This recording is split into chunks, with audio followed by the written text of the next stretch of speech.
Que le Seigneur te bénisse, frère Neville. Je suis vraiment content d'être de nouveau dans l'église ce soir. Je suis un tout petit peu enroué. Un message plutôt long ce matin, mais je suis réellement content qu'on l'ait eu.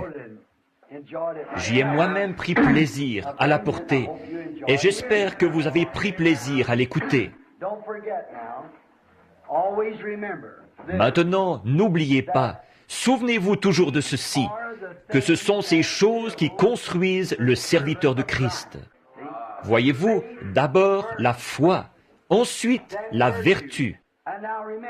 Et maintenant, souvenez-vous, le Saint-Esprit ne peut pas coiffer le bâtiment de Dieu tant que ces choses-là ne sont pas agissantes par l'Esprit. Voyez, quoi que vous puissiez faire, voyez-vous, ce sont ces choses-là qui construisent le corps de Christ. Voyez-vous, ces choses-là. Maintenant, ne l'oubliez pas. D'abord, il y a ceci, votre foi. La vertu, la connaissance et ainsi de suite doivent s'y ajouter, jusqu'à ce que la stature complète de Christ soit manifestée. Et alors le Saint-Esprit descend sur elle et la scelle pour former un seul corps. Ces choses doivent être là. C'est pourquoi Jésus a dit, c'est à leurs fruits qu'on les reconnaît. Voyez-vous, le fruit. Vous ne pourriez pas porter du fruit à moins d'avoir en vous ces choses qui le produisent. Et alors, quand tout ceci remplace la mondanité et l'impiété et tout, alors toute l'incrédulité est chassée, alors toutes les choses du monde sont passées. Il ne reste plus alors qu'une nouvelle créature en Christ. Et alors, Éphésiens 4:30 dit, « N'attristez pas le Saint-Esprit de Dieu, par lequel vous avez été scellés pour le jour de votre rédemption. » Scellés dans le royaume de Dieu. Maintenant, n'oubliez pas cela. Retenez bien cela maintenant. Il faut d'abord ces choses-là. Ensuite, le scellement, c'est le Saint-Esprit, la coiffe qui nous scelle dans le corps. Nous avons une requête maintenant pour Sœur Little de Chicago. Son mari a eu un accident d'automobile et il est à l'article de la mort. Sœur Little. Et Edith Wright, notre petite sœur ici, que nous connaissons depuis si longtemps, elle est très malade à la maison ce soir. Et il voulait que ce soit annoncé à l'église pour que nous puissions tous prier ensemble pour cette requête. Et maintenant, courbons la tête un petit instant. Notre précieux Père Céleste, nous nous rassemblons autour, par la foi, du trône de Dieu, et nous demandons la miséricorde divine pour ces requêtes. Frère Little, un accident de voiture, il est mourant. Oh Dieu, aide-le. Puisse le Saint-Esprit être à son chevet et nous le ramener, Seigneur. Et la petite Edith Wright là-bas, je prie au Dieu que le Saint-Esprit soit près de son lit ce soir et qu'il la rétablisse. Accorde-le, Père. Tu as promis ces choses et nous les croyons. Et comme nous méditions là-dessus ce matin, que la distance ne compte pas pour toi. Tu es tout aussi grand dans une partie du monde que tu l'es dans l'autre, parce que tu es omniprésent, omnipotent et infini. Aussi nous te prions, Père, d'accorder ces requêtes par le nom de Jésus-Christ. Amen. Je suis très content d'être de nouveau ici ce soir je sais qu'il fait chaud. On a eu 3 réunions de suite et je sais qu'il y en a parmi vous qui ont jusqu'à 500 000 de route à faire en voiture d'ici à demain matin. Et à partir d'après-demain, moi, j'en aurai 1400 à faire en voiture après ceci. Alors, j'espère bien que vous avez tous passé des moments merveilleux. Moi, j'ai passé des moments merveilleux à fraterniser avec vous. Il n'y a qu'une chose que nous avons demandé. On est obligé de refuser tellement de gens à cause du manque de place. Nous ne pouvons pas trop encombrer les allées. Le service des pompiers n'accepterait pas ça. Alors là, nous essayons d'avoir une église un peu plus grande pour que, quand nous serons là, nous puissions avoir assez de place assise pour les gens. Et maintenant, n'importe quand, vous êtes toujours les bienvenus ici au tabernacle, où nous n'avons aucun autre credo que Christ, aucune autre loi que l'amour, aucun autre livre que la Bible. Et alors, et notre pasteur, c'est frère Orman Neville, ici. Et l'assemblée que nous avons ici, c'est beaucoup de gens qui se réunissent ici pour former un tabernacle interdénominationnel. Vous venez adorer Dieu ici selon ce que vous dicte votre propre conscience. Nous sommes toujours contents de vous avoir avec nous. Alors, venez quand vous le pouvez. Nous sommes toujours contents de vous accueillir. Et maintenant, pour autant que je le sache, la prochaine fois que je serai avec vous, ce sera après que l'Église sera terminée. Et à ce moment-là, je veux, après les âges de l'Église, alors nous voulons aborder les 7 derniers sceaux. Les 7 derniers sceaux du livre de l'Apocalypse, apporter un enseignement là-dessus. Et bon, il arrive bien souvent que ceux qui sont malades et affligés viennent. Et au cours de ces réunions, des cas qui nécessitent des visions, et ils viennent pour des entretiens particuliers. Si je m'engage là-dedans, ensuite je n'arrive plus à faire la distinction entre les deux. Et vous savez, c'est difficile pour moi de prêcher après ça. Tout le monde est au courant que pendant nos campagnes de guérison, d'habitude c'est M. Baxter ou quelqu'un d'autre qui prêche. Et moi, je sors pour prier pour les malades, parce que ce serait un peu trop épuisant.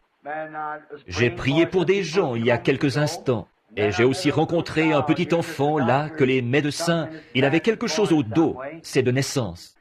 En sortant, je l'ai vu assis là, il est plâtré. Cet enfant n'aura plus jamais à être infirme comme ça. Il va se rétablir. C'est sûr, voyez-vous, ça, je le sais.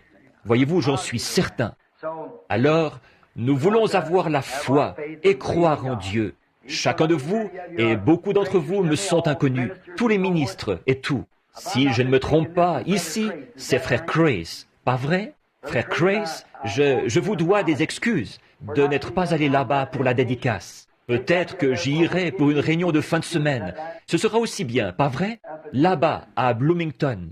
Vous vous portez bien? Bon. Certains des frères ici sont ministres, je suppose. Vous êtes ministre? Oui, monsieur. Que le Seigneur vous bénisse. Et combien y a-t-il de ministres dans la salle? Levez la main. Eh bien, ça, c'est formidable. Nous sommes contents de vous avoir ici avec nous. Vraiment très heureux. Que Dieu vous bénisse toujours. Bon. Pour que nous puissions sortir très tôt. Certains vont partir pour la Géorgie, le Tennessee, New York, partout ce soir. Ils repartent ce soir. Maintenant, conduisez prudemment sur la route. Si vous avez sommeil, que vous ne voulez pas vous arrêter dans un motel, rangez-vous au bord de la route et dormez jusqu'à ce que vous... C'est ce que je fais, voyez-vous. Rangez-vous simplement et dormez. Ne conduisez pas quand vous avez sommeil. Ce n'est pas bien. Et souvenez-vous, ce n'est pas vous, c'est l'autre type qu'il faut surveiller. Voyez? Vous savez où vous allez. Lui, vous ne savez pas où il va. Alors il faut surveiller ce gars-là. Alors, assurez-vous d'être vigilant tout le temps pour surveiller ça. Maintenant, j'aimerais lire ce soir un passage de l'Écriture qui se trouve dans l'Évangile de Jean. Or, ces petits versets que nous lisons et auxquels nous nous référons, ils nous servent de base pour ce que nous cherchons à dire. Et toujours, je n'ai jamais une seule fois, je ne me rappelle pas être jamais monté en chair pour essayer de dire quelque chose, juste pour dire quelque chose. Je m'efforce toujours d'attendre, de veiller, d'étudier, de prier, jusqu'à ce que j'aie le sentiment d'avoir reçu quelque chose qui aidera les gens. Si je ne peux pas être une aide, alors il est inutile que je me tienne ici. Voyez-vous? C'est pour essayer d'aider. Et maintenant, ce soir, évidemment, la plus grande partie de notre groupe est repartie ce matin. Et il fallait qu'ils rentrent, beaucoup d'entre eux. Mais ce soir, je vous avais dit que si vous restiez, nous essayerions de ne parler qu'à peu près 45 minutes sur quelque chose qui, j'espère, nous aidera. Et pour servir de base à ceci, maintenant, nous allons prendre Jean, chapitre 16. Et commençons vers le verset 7 du chapitre 16. Et lisons jusqu'au verset 15. Toutefois, je vous dis la vérité, il vous est avantageux que moi je m'en aille. Car si je ne m'en vais, le Consolateur ne viendra pas à vous. Si je m'en vais, je vous l'enverrai. Et quand celui-là sera venu, il convaincra le monde de péché et de justice et de jugement. De péché, parce qu'il ne croit pas en moi. De justice, parce que je m'en vais à mon Père et que vous ne me voyez plus. De jugement, parce que le chef de ce monde est jugé. J'ai encore beaucoup de choses à vous dire, mais vous ne pouvez les supporter maintenant. Mais quand celui-là, l'Esprit de vérité, sera venu, il vous conduira dans toute la vérité. Car il ne parlera pas de par lui-même, mais il dira tout ce qu'il aura entendu, et il vous annoncera les choses qui vont arriver. Car celui-là me glorifiera, car il prendra de ce qui est à moi et vous l'annoncera. Tout ce qu'a le Père est à moi. C'est pourquoi j'ai dit qu'il prend du mien et qu'il vous l'annoncera. Maintenant, au verset 13, ici, « Mais quand l'Esprit de vérité sera venu, il vous conduira dans toute la vérité. Quand l'Esprit de vérité sera venu, il vous conduira dans toute la vérité. » La vérité, qu'est-ce que c'est? La parole. Car il parlera, il ne parlera pas de par lui-même, mais il dira ce qu'il aura entendu. Il dira ce qu'il aura entendu. Autrement dit, il sera celui qui révélera la chose. Vous voyez? Et au chapitre 4 de Hébreux, la Bible dit que la parole de Dieu est plus tranchante, plus efficace qu'une épée à deux tranchants, qu'elle discerne les pensées de l'esprit, du cœur. Voyez-vous, ce qu'il aura entendu, il le dira, et il vous annoncera les choses à venir. Voyez? Qu'est-ce qui va faire ça? Le Saint-Esprit qui viendra au nom du Seigneur Jésus. J'aimerais prendre les quelques minutes qui vont suivre pour attirer votre attention sur le mot « guide ». Un guide. Vous savez, j'ai eu pas mal d'expériences dans les bois. Un guide, quelqu'un pour vous montrer le chemin. Vous devez avoir un guide quand vous ne savez pas où vous allez. Et comme j'ai l'habitude de la chasse, et partout dans le monde, j'ai eu l'occasion de rencontrer des guides. Et je suis moi-même un guide dans le Colorado. En effet, je connais la région. J'ai été ouvrier de ranch et tout, alors je peux être guide dans le Colorado. Or, un guide doit connaître le chemin. Il doit savoir où il va et ce qu'il fait, et comment prendre soin de vous sur la route. Voyez? Il doit voir à ce que vous ne vous égariez pas. Un guide, c'est un homme qui a été sélectionné. C'est l'État qui sélectionne cet homme-là, s'il est un guide. Et maintenant, quand vous partez en excursion dans une région sauvage, où vous n'avez peut-être pas l'habitude d'aller, il n'est pas bon que vous partiez sans en avoir un. Franchement, il y a des endroits où on ne peut même pas aller sans en avoir un. Par exemple, au Canada. Le guide doit signer votre permis. C'est pour le garde-chasse. Il doit s'inscrire et vous êtes sous sa responsabilité. S'il vous arrive quoi que ce soit, il en est responsable. Il doit prendre soin de vous. Il doit voir à ce que vous ne vous égariez pas. Il doit s'assurer de ne pas vous envoyer quelque part d'où vous ne saurez pas revenir. Et s'il arrivait que vous vous égariez, il doit connaître la région tellement bien qu'il pourra aller vous chercher n'importe quand. Il doit connaître toutes ces choses, sinon il ne peut pas être un guide. Il ne peut pas obtenir un permis de guide. Pour ce genre de choses, parfois, il faut que vous preniez rendez-vous, que vous appeliez à l'avance et que vous preniez des dispositions, que vous ayez des réservations pour qu'on vous accompagne. Et si parfois son horaire est complet, il ne peut pas vous accompagner. Vous devez remettre ça plus tard, à cause du guide terrestre. Vous n'avez jamais à faire ça avec le guide de Dieu. Il est toujours prêt, toujours prêt. Maintenant, si vous ne vous occupez pas de ces préparatifs et que vous comptez partir en excursion dans une région sauvage où vous n'êtes jamais allé auparavant, vous pourriez vous égarer et périr.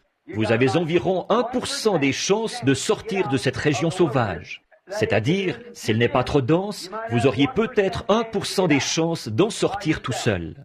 Mais si c'est une région sauvage, très vilaine, très éloignée, vous n'avez pas la moindre chance d'en sortir. Il n'y a aucun moyen d'en sortir parce que vous vous retrouvez en train de faire la marche de la mort.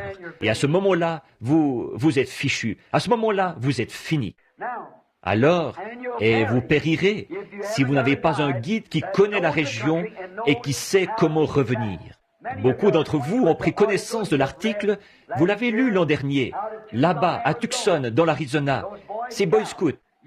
Pourtant, ils avaient reçu une formation pour savoir se débrouiller tout seuls. C'étaient des scouts. Et ce n'étaient pas de simples louveteaux, c'étaient des scouts, des vrais. Ils ont fait une excursion en montagne et une tempête de neige s'est levée. La nature a changé de position. Et là, ils se sont égarés et ils ont tous péri. C'est parce il y a eu une modification du cours normal des choses auxquelles ils étaient habitués. Ils ne savaient plus comment sortir. Et je ne sais plus combien de garçons ont péri dans la montagne. Bien qu'on y ait envoyé des hélicoptères et la milice et la garde nationale et des bénévoles et tout. Mais ils s'étaient égarés. Personne ne savait où ils étaient. Et ils n'ont pas pu se débrouiller tout seuls. Ils ont tous péri dans la neige, parce qu'ils ne savaient plus s'ils se dirigeaient vers l'est, le nord, l'ouest ou l'est, s'ils montaient ou s'ils descendaient, ni rien. Pour eux, c'était tout pareil. Or, un guide sait où il est, quel que soit le temps qu'il fait. Il a ce qu'il faut pour faire ça. Il sait ce qu'il fait. Il a l'habitude de tout. Il connaît l'aspect de tout.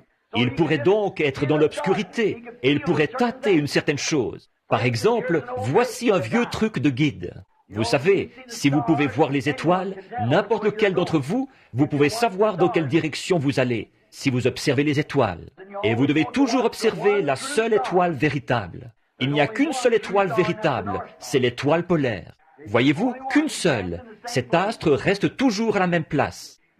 Il représente Christ, le même hier, aujourd'hui et éternellement. Les autres pourraient s'éloigner du chemin, mais lui, il reste le même.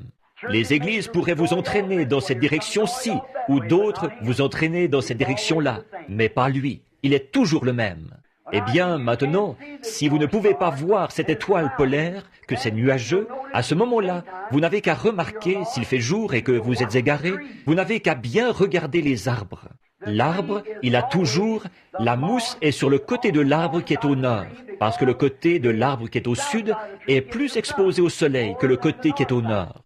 Mais s'il fait nuit et que vous ne pouvez pas voir la mousse, si vous fermez les yeux sans chercher à réfléchir, fermez les yeux et trouvez un arbre à l'écorce lisse. Mettez vos mains autour de l'arbre comme ceci jusqu'à ce que vos doigts se rencontrent. Et alors, déplacez-vous très lentement en faisant le tour de l'arbre. Et quand vous toucherez un endroit où l'écorce est très épaisse, gercez, ça, c'est le côté du nord.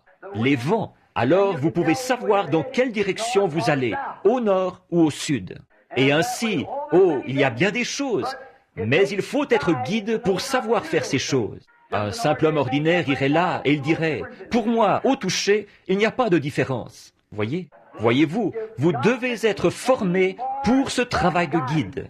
Ces garçons, sans doute que c'étaient de très bons scouts. Ils savaient peut-être faire des nœuds, ils savaient peut-être faire du feu avec des cailloux, et ainsi de suite, comme ça.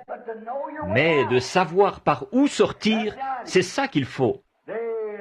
Ils ne savaient pas par où sortir, et donc, ils ont tous péri, parce qu'ils ne s'étaient pas fait accompagner par un guide. Un père imprudent, il y a 2 ans, dans le Colorado, il allait partir dans les montagnes. Il avait un petit garçon d'environ 6 ou 7 ans. Il allait l'emmener chasser le cerf pour la première fois. Alors, ils sont montés haut sur la montagne. Et le petit garçon a dit à son papa, « Je suis fatigué. Monte sur mon dos.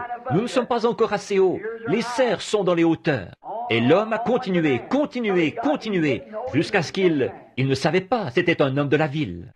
Il ne savait pas du tout comment chasser ni où aller. N'importe quel homme qui connaît un tant soit peu les régions sauvages sait que les cerfs ne restent pas dans les hauteurs. Ils ne vont pas là-haut. Ce sont les chèvres qui restent là-haut, pas les cerfs. Eux sont en bas, où ils peuvent se nourrir. Il faut qu'ils restent où il y a à manger. Et donc, mais cet homme-là, il se disait, si je monte très haut, dans les rochers, quelque part là-haut, je vais trouver un grand mâle. Il en avait vu en photo se tenant sur un rocher, et il pensait que c'est là qu'il en trouverait. Ne prêtez aucune attention à ce qui est dit dans ces magazines. Oh là là, vous aurez un cauchemar. Ça, il n'y a qu'une chose à faire, c'est de vous faire accompagner par un guide pour savoir où vous êtes. Et ce père, tout à coup la pluie s'est mise à tomber là-haut, une de ces averses qui arrivent brusquement. Et cet homme était resté à chasser trop tard, jusqu'à ce qu'il fasse nuit, et il n'arrivait plus à retrouver son chemin. Et ensuite le vent s'est levé sur le sommet des montagnes, et lui, il marchait vite. Et il faut savoir rester en vie, si vous vous retrouvez coincé là-bas. Voilà une autre chose, savoir rester en vie. J'ai grimpé à des arbres et glissé jusqu'en bas, grimpé à des arbres, glissé jusqu'en bas, monté et descendu comme ça pour rester en vie. J'ai pris de la neige quand il y en avait 4 pieds de haut de chaque côté. Je cassais une souche et je la couchais par terre. Et j'étais tellement affamé que c'était presque insupportable. Je cassais ces vieilles souches, je les allumais et la chaleur faisait fondre la neige. Ensuite, vers 1h ou 2 du matin, j'écartais les souches et je m'étendais sur le sol chaud pour rester en vie. Vous devez savoir faire ces choses. Cet homme-là, il ne savait pas ce qu'il faisait. Il n'avait personne avec lui pour le diriger. Et il a tenu son propre petit garçon contre sa poitrine jusqu'à ce qu'il le sente se refroidir et mourir. Imprudent. Si seulement il s'était fait accompagner par un guide, celui-ci l'aurait tout de suite ramené de la montagne, quelle qu'ait été l'heure, voyez-vous. Mais il a attendu qu'il fasse nuit. À ce moment-là, il ne pouvait pas voir où il allait. C'est le problème avec les chrétiens aujourd'hui. Ils attendent que l'obscurité s'installe, et là, on se rend compte qu'on est parti sans le guide. Le guide. Eh bien, avez-vous déjà vu un homme qui s'était égaré? Est-ce que quelqu'un ici a déjà eu l'expérience de ramener un homme égaré? Il n'y a rien qui fasse plus pitié à voir. Quand un homme s'égare, il devient comme fou. Il ne sait plus ce qu'il fait. Nous avons retrouvé un homme là-bas, un jeune homme. Il s'était égaré dans les bois et il était ouvrier de ranch, mais il n'était pas dans son territoire et il s'est égaré. Il a perdu son chemin. Et 3 jours plus tard, quand ils l'ont retrouvé, il courait comme un possédé. Il criait à tue-tête. Il avait les lèvres toutes fondues. Il avait jeté son fusil et ne savait plus quoi faire. Et quand son propre frère, ils ont été obligés de l'attraper et de le ligoter, quand son propre frère est venu vers lui, il lui a sauté dessus comme un animal. Il cherchait à le mordre. Il était hors de lui. Pourquoi? Il était égaré. Et quand un homme est égaré, il est dans un état d'ahurissement. Et il ne sait pas qu'il est dans cet état-là, parce que le fait d'être égaré lui donne la fièvre. Il ne sait plus où il est et n'est pas conscient de son comportement. Il en est de même quand un homme est égaré, loin de Dieu. Il fera des choses qu'il ne ferait pas normalement. Il fera des choses qu'il est impensable qu'un être humain puisse faire. Un homme égaré, loin de Dieu. Une église égarée, loin de Dieu. Une église qui s'est éloignée de Dieu, qui s'est éloignée des principes de la Bible de Dieu, fera des choses parfois qu'on ne s'attendrait pas à trouver dans une église du Dieu vivant. Ils se procureront de l'argent en faisant des parties de loto, en faisant des loteries, en jouant à des jeux d'argent, tout ce qu'ils peuvent se permettre. Ils enseigneront n'importe quoi, ils laisseront passer n'importe quoi. Les hommes qui donnent beaucoup d'argent à l'église, ils leur passeront la main dans le dos et ainsi de suite, comme ça. Les laisseront s'en tirer comme ça. C'est exact. Admettre sur le conseil des diacres des hommes qui se sont mariés 3 ou 4 fois, juste pour pouvoir se débrouiller côté financier, joindre les 2 bouts. Il n'y a qu'un bout que vous devez joindre, c'est votre obligation envers Dieu. Tenez-vous là et dites la vérité. Égaré. Un homme qui est égaré est dans un état d'ahurissement. Il est comme fou. Le guide a l'intelligence des choses. Il sait comment procéder et ce qu'il faut faire. Dieu a toujours envoyé un guide à son peuple. Dieu n'a jamais manqué de le faire. Il envoie un guide, mais vous devez accepter ce guide. Voyez, vous devez le croire.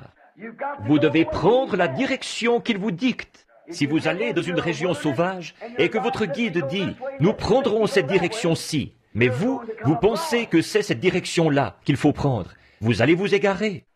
Alors, Dieu nous envoie un guide pour nous guider.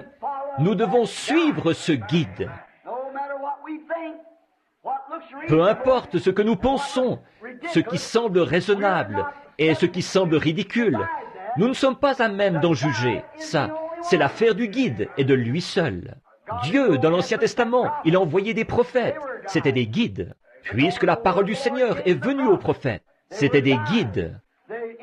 Ils donnaient des directives aux gens, comme nous le disions hier soir en parlant d'Ésaïe et d'Osias. Ils recevaient des directives, et ils donnaient des directives aux gens, et ils les guidaient. Et donc, Dieu a toujours envoyé ses guides, toujours. Il n'y a jamais eu un temps où il n'a pas eu de guide. Tout au long des âges, Dieu a toujours eu quelqu'un qui le représentait sur cette terre, dans tous les âges. Or, parfois les gens s'éloignent du guide, ils déraillent, comme on dit. Quand Jésus était ici sur terre, vous vous en souvenez, n'est-ce pas, que Jésus a dit aux pharisiens, « Vous, guides aveugles, des guides aveugles, aveugles aux choses spirituelles. » Voyez? Or, ils étaient censés être des guides pour les gens, guidant les gens vers le salut. Mais Jésus a dit, « Vous êtes aveugles. » Et il a dit, « Laissez-les, car si un aveugle conduit un aveugle, ne tomberont-ils pas tous deux dans la fosse? » Des guides aveugles. Oh, combien le monde a été contaminé par cela, la conduite d'aveugles. Il ne veut pas que vous vous reposiez sur votre propre intelligence. Dieu ne veut pas que vous vous reposiez sur votre intelligence, ni sur vos idées, ni sur aucune idée d'homme. Dieu envoie un guide, et Dieu veut que vous vous souveniez que c'est là le guide qu'il a désigné. Et nous devons nous souvenir de lui. Il est dit ici, Jésus a dit, « Je ne vous délaisserai pas, mais je prierai le Père, et il vous enverra un autre consolateur. » Et ce consolateur, quand il viendrait, il nous guiderait dans toute la vérité. Et la parole de Dieu est la vérité. Et la parole est Christ. Je suis le chemin, la vérité et la vie. Il est la parole. Au commencement était la parole, et la parole était avec Dieu, la parole était Dieu, et la parole a été faite chair, et elle a habité parmi nous. Alors, si nous suivons le vrai, le véritable guide, le Saint-Esprit, il devait nous dire ce qu'il avait vu, ce qu'il avait entendu, et il devait nous montrer les choses à venir. Amen. Voilà. Il vous montrera les choses à venir. Et alors que les églises d'aujourd'hui rejettent cela, comment pouvons-nous nous attendre à jamais aller au ciel, alors que le Saint-Esprit nous a été envoyé comme guide? Nous allons accepter un cardinal, un évêque, un surveillant général, ou quelqu'un comme ça pour nous guider, alors que le Saint-Esprit nous a été donné pour nous guider. Et le Saint-Esprit parle toujours de la parole. J'ai beaucoup de choses à vous dire. Vous ne pouvez pas les comprendre maintenant. Mais quand il sera venu, il vous guidera vers elle. Voilà pourquoi il y a eu les sceaux. À la fin du 7e sceau, le mystère de Dieu s'accomplirait. Savoir qui Dieu est, ce qu'il est, comment il vit, sa nature, son être. À ce moment-là, vous devriez être tout en haut, ici, voyez-vous, nous amener à la pleine stature de fils et de filles de Dieu. Une église qui a été lavée dans le sang de Christ, qui a été achetée sans argent, acquise par le sang de Jésus-Christ. Alors, nous y voilà, un guide, et il est le guide auquel Dieu a pourvu. Or, nous traversons une région sauvage. Nous sommes en route vers quelque part, et nous ne pouvons pas nous débrouiller sans ce guide. Que personne ne s'avise d'essayer d'y substituer un autre guide. Si vous le faites, celui-là vous sortira des rangs. Ce guide-ci, il connaît le chemin. Il connaît chaque pouce du chemin. Il connaît chaque pensée qu'il y a dans votre cœur. Il connaît tout le monde qui est ici. Il sait qui vous êtes et ce que vous avez fait et tout à votre sujet. Il est le guide de Dieu, le Saint-Esprit, et il vous révélera des choses, et il dira les choses qu'il aura entendues. Il peut répéter vos propres paroles, dire ce que vous avez dit. Amen. Vous dire ce que vous avez été, ce que vous avez, où vous allez. Un guide, le guide adéquat. Il vous guidera dans toute la vérité. et sa parole est la vérité. Or, le Saint-Esprit ne dira jamais Amen à une espèce de credo d'homme. Il ponctuera uniquement la parole de Dieu d'un Amen, parce qu'elle est vraie. Le Saint-Esprit ne vous conduira dans aucune autre direction. Or, ce qui est bizarre, c'est que nous tous, toutes nos grandes dénominations et tout, nous prétendons tous être conduits par le Saint-Esprit. Et il y a autant de différences entre nous qu'entre le jour et la nuit. Mais quand Paul, ce petit pharisien qui a reçu le Saint-Esprit, quand Ananias l'a baptisé, il est allé en Arabie, il a passé 3 ans là-bas à étudier, il est revenu, il n'a jamais consulté l'Église à propos de quoi que ce soit, pendant 14 ans. Et quand il est allé rencontrer Pierre, le chef de l'Église de Jérusalem, ils avaient exactement la même doctrine. Pourquoi? Le même Saint-Esprit. Alors que Pierre baptisait au nom de Jésus-Christ, Paul a fait de même, sans que personne ne lui ait dit. Alors que Pierre enseignait le baptême du Saint-Esprit et la sanctification et tout, Paul a fait de même, sans avoir consulté l'Église, parce que c'était le même guide. Alors, comment cela pourrait-il être le cas pour nous aujourd'hui, alors que les gens nient ces vérités? Quand Pierre a donné son enseignement sur la façon dont l'Église devait être mise en ordre, Paul avait la même doctrine, parce qu'ils avaient le même guide. Le guide ne va pas en emmener un dans cette direction-ci et un dans cette direction-là, et en envoyer un à l'est et l'autre à l'ouest. Il va vous garder ensemble. Et si nous laissons simplement le Saint-Esprit nous garder ensemble, nous serons un. Si nous ne laissons pas le diable nous entraîner sur la mauvaise route, nous serons d'un seul cœur, d'une seule pensée, d'un même accord, par un seul esprit, le Saint-Esprit, le guide de Dieu qui nous guidera dans toute la vérité. C'est exact. Mais vous devez suivre votre guide. Oui, monsieur. Regardez Nicodème. Il avait besoin d'un guide. Pourtant, c'était un homme intelligent. C'était un docteur d'environ 80 ans. Il faisait partie des pharisiens ou des tribunaux du Sanhédrin, du conseil, de l'association pastorale. C'était un de leurs hommes les plus importants, un docteur d'Israël, un maître en la matière. Pensez-y, passer maître dans l'art de l'enseignement. Oui, il connaissait les lois, mais pour naître de nouveau, il avait besoin d'un guide. Il avait faim de cela. Il savait qu'il devait forcément y avoir autre chose. Ce qu'il a exprimé à Christ cette nuit-là l'a démontré. Ce qui a été démontré aussi, c'est ce que les autres en pensaient. Mais aucun d'eux n'a eu le cran que lui, il a eu. Aucun d'eux n'aurait pu aller là et faire ce que lui, il a fait. Vous savez, les gens condamnent Nicodème parce qu'il est venu de nuit. Il y est parvenu, il y est arrivé. Je connais des gens qui ne veulent même pas prendre le départ, le jour comme la nuit. Mais lui, il y est arrivé et il avait besoin d'un guide. Il a dit, « Maître, nous, du tribunal du Sanhédrin, nous savons que tu es un docteur envoyé de Dieu. » Comment le savait-il? Il était confirmé. Voyez-vous, il voulait savoir ce qu'il en était de la nouvelle naissance. Il est donc allé directement à celui qu'il fallait, parce que Dieu avait confirmé que celui-ci était son guide, Jésus. Regardez ce qu'il a dit. « Maître, nous savons que tu es un docteur venu de Dieu, parce que personne ne peut faire les choses que tu fais si Dieu n'est avec lui. » C'était là une confirmation, comme quoi il y avait en lui un Dieu vivant. Il en avait témoigné. Ce n'est pas moi qui fais les œuvres, c'est mon Père qui demeure en moi.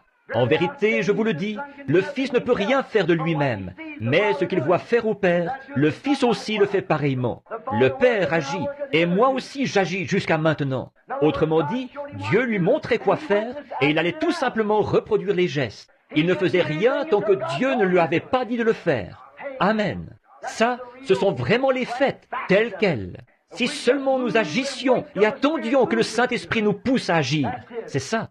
Que nous soyons tellement absorbés en Christ qu'il n'est pas à vous pousser pour vous faire bouger comme il doit le faire pour moi, mais qu'au premier signe de tête, vous soyez prêts et que rien ne vous arrête parce que vous savez que c'est la volonté de Dieu. Il avait besoin d'un guide et celui-ci était un guide confirmé. Il pouvait être conduit par ce guide parce qu'il savait que ce guide était inspiré par Dieu. Il savait que ces traditions auxquelles il avait été assujetti, peut-être par les pharisiens, les sadducéens et quoi encore, il avait été assujetti à ces credos depuis toujours et il n'avait rien vu se produire.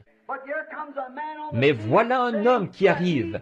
Il déclarait être un Messie promis par la Bible. Et le voilà qui fait les œuvres même de Dieu. Jésus a dit, si je ne fais pas les œuvres de mon Père, alors ne me croyez pas. Mais si vous ne pouvez me croire, croyez aux œuvres que je fais, car elles rendent témoignage de moi. Alors, ce n'est pas étonnant que Nicodème ait pu dire, « Maître, nous savons que tu es un docteur venu de Dieu, car personne ne peut faire les choses que tu fais si Dieu n'est avec lui. » Voyez-vous, il avait besoin d'un guide, bien qu'il ait été un maître en la matière. Il était un maître de son Église. Il était revêtu d'une dignité et il occupait des positions importantes. C'était un grand homme. Sans doute qu'il était respecté de tous, d'un bout à l'autre du pays. Mais pour naître de nouveau, il avait besoin d'un guide. Nous aussi, nous en avons besoin. Oui, nous avions besoin d'un guide. Corneille, c'était un grand homme, un homme respectable. Il bâtissait des églises. Il respectait les Juifs parce qu'il savait que leur religion était la bonne. Et il faisait l'aumône et il priait tous les jours. Mais quand le Saint-Esprit est venu, quelque chose avait été ajouté à l'Église. Il a eu besoin d'un guide. Dieu lui a envoyé le Saint-Esprit. Il l'a envoyé dans la personne de Pierre. Mais comme Pierre prononçait encore ces mots, le Saint-Esprit descendit sur eux. Dieu a utilisé le guide à travers Pierre. Il l'a utilisé puisqu'il a guidé Corneille vers le bon chemin. Et comme il parlait encore, le Saint-Esprit est descendu sur ces gens des nations. Alors il a dit, peut-on refuser l'eau du baptême à ces gens? Voyez-vous, c'était encore le guide qui parlait, et non Pierre. En effet, c'était un groupe de Juifs ou de gens des nations impurs, souillés selon lui. Alors, il ne voulait même pas y aller. Mais le guide a dit, je t'envoie. Vous faites des choses que vous n'auriez pas pensé faire, quand le guide vous a entièrement sous son contrôle, quand vous le laissez vous guider. Oh, comme c'est merveilleux d'être conduit par le Saint-Esprit. C'est lui le guide. Bien, il a parlé à Pierre et lui a dit ce qu'il devait faire. Ensuite, quand ils ont tous reçu le Saint-Esprit, il a dit, nous ne pouvons refuser l'eau étant donné que ceux-ci ont reçu le Saint-Esprit aussi bien que nous au commencement. Et ils les ont baptisés au nom du Seigneur Jésus. Or, qui l'a conduit à faire ça? Le guide qui était en lui. Jésus ne leur avait-il pas dit, ne vous inquiétez pas de ce que vous direz. En effet, ce n'est pas vous qui parlerez, c'est le Père qui demeure en vous, c'est lui qui parlera. L'eunuque qui revenait de Jérusalem. Dieu avait un guide dans le monde à ce moment-là, le Saint-Esprit. Et il avait un homme là-bas qui était rempli de ce guide. Il n'était même pas prédicateur, il était un peu comme un diacre. Il était là-bas, il guérissait les malades, il chassait les démons, et il causait beaucoup d'émoi. Il y avait une grande joie dans la ville. Des centaines de gens s'étaient rassemblés autour de lui. Et le guide a dit, n'allons pas plus loin, allons de cet autre côté. Il n'a pas contesté avec son guide. Ne contestez jamais la parole de votre guide. Suivez-le. Sinon, vous allez vous égarer. Et souvenez-vous, quand vous le quittez, vous vous retrouvez fin seul. Donc, nous voulons rester près du guide. Alors, en cours de route, il a dit, « Quitte maintenant ce groupe, Philippe, et va-t'en dans le désert où il n'y a personne.